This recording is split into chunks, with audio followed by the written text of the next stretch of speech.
Hello, my name is Frank Christensen and I'm the coordinator of officials for IFAF in Europe. This is the last of 7 training tapes dealing with targeting. And today we're looking at 913, crown of the helmet hits. So we'll look at how to recognize it, how to call it, and what do we need to call. But before we get to the game film, let's have a look to see what the rulebook and the MOFO have to say on this topic. In the rulebook, we go to 227.14 for definitions. A defenseless player is one who, because of his physical position and focus of concentration, is especially vulnerable to injury. When in question, a player is defenseless. Examples of defenseless players include, but are not limited to: A player in the act of or just after throwing a pass. B, a receiver attempting to catch a forward pass or in position to receive a backward pass, or one who has completed a catch and has not had time to protect himself or has not clearly become a ball carrier. C, a kicker in the act of or just after kicking a ball or during the kick or the return. D, a kick returner attempting to catch or recover a kick, or one who has completed a catch or recovery and has not had time to protect himself or has not clearly become a ball carrier. E, a player on the ground. F, a player obviously out of the play. G, a player who receives a blindside block. H, ball carrier already in the grasp of an opponent and whose forward progress has been stopped. I, a quarterback anytime after a change of possession. And J, a ball carrier who has obviously given himself up and is sliding feet first.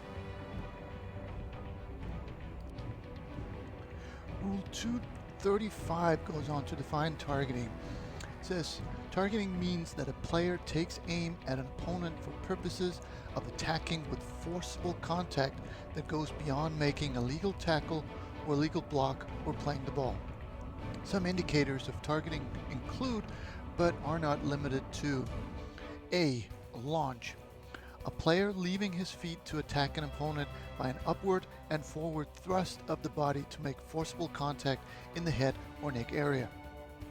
B, a crouch followed by an upward and forward thrust to attack with forcible contact at the head or neck area, even though one or both feet are still on the ground. C, leading with helmet, shoulder, forearm, fist, hand, or elbow to attack with forcible contact at the head or neck area. And D, lowering the head before attacking by initiating forcible contact with the crown of the helmet. In Rule 913, crown of the helmet is defined. No player shall target and make forcible contact against an opponent with the crown of his helmet. The crown of the helmet is the portion of the helmet above the level of the top of the face mask. This foul requires that there be at least one indicator of targeting. When in question, it is a foul. And 914 says, no player shall target and make forcible contact to the head or neck area of a defenseless opponent with the helmet, forearm, hand, fist, elbow, or shoulder. This foul requires that there be at least one indicator of targeting. When in question, it is a foul. In the MOFO, we go to penalty administration in the points of emphasis. 131E says, if your flag is for targeting, you must have direct verbal communication with at least one other official prior to reporting the foul to the referee. And we finish off in penalty administration under calling fouls. 1911 number 8 says, if your flag is for targeting, you must have direct verbal communication with at least one other official prior to reporting the foul to the referee. Rarely does targeting occur when there are not multiple views of the action. Because the penalty involves mandatory disqualification, we require this communication to reduce the risk of an incorrect call. And that was the book. Now let's have a look at some game film.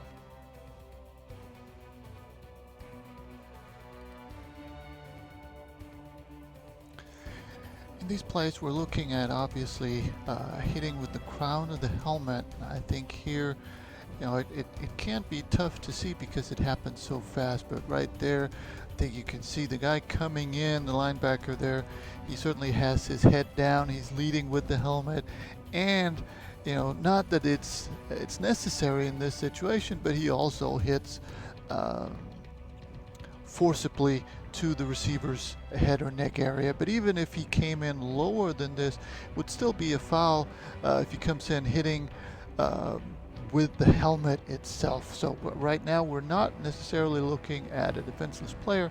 We're only looking at the defender coming in, lowering his head, and making forcible contact with the helmet, which certainly happens here. So this would be a correct call for targeting 913.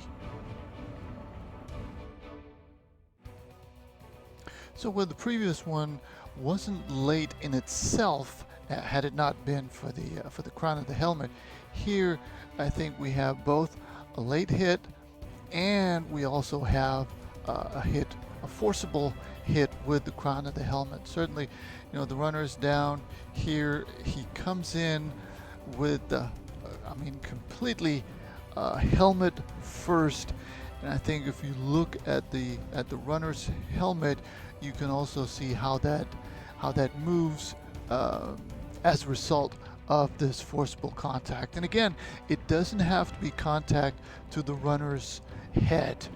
It could be anywhere. It could be the torso. As long as it's forcible contact with that crown of the helmet when he comes in leading with that helmet, that is the indicator. So here we've got a late hit. We have a targeting with the crown of the helmet. We also potentially have a targeting against a defenseless receiver, but certainly a correct call by this wing.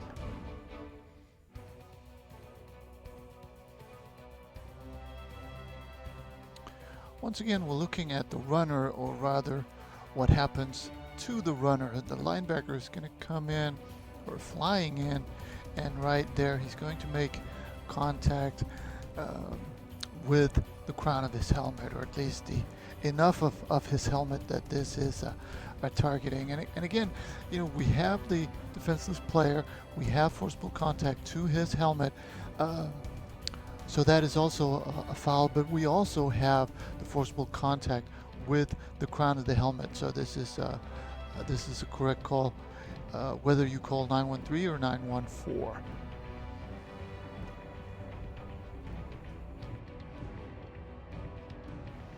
In this last one, we're again looking at the runner, and B29 is going to come in and certainly look very suspicious right there. He comes in head first, and right there, that certainly is not a form tackle in the making. So we've got an indicator, and we certainly have to have an opinion on this and be able to cover this and rule on it. However, I think he gets off the hook because he does not make forcible contact. It appears that he just kind of rolls over the runner. So he probably just got lucky there. Had he made forcible contact, this certainly would be targeting with the crown of the helmet. But here I think the officials do a good job of letting it go because it just isn't enough for a foul. And that was the training tape. I hope the different examples made sense, and I hope you found something you can use on the field.